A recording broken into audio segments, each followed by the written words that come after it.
Well, I think it's very appropriate that these scholarships for European students is associated with the name Erasmus, because of course, first of all, in his own time, Erasmus traveled a great part of Europe, or at least, Western and Southern Europe. And these scholarships enable people, students, to do the same today, so that's appropriate.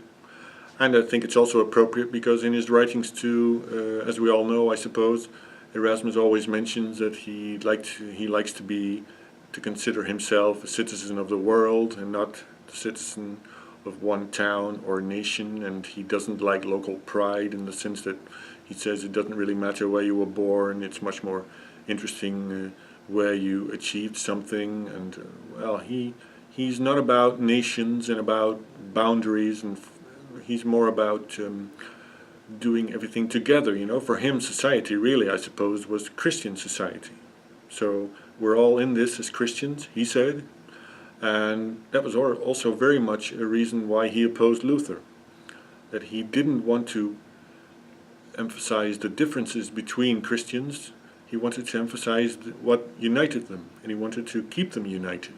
And of course he had criticism of specific behavior of priests and bishops and cardinals and even popes, but that wasn't a reason for him to break it all up.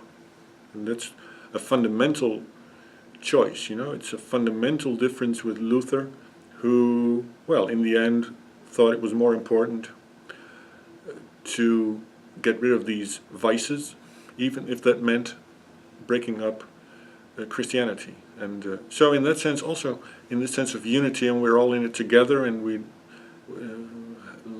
wanting to see Europe as this one big union, so to speak, and community, is very appropriate that these European scholarships are named after Erasmus.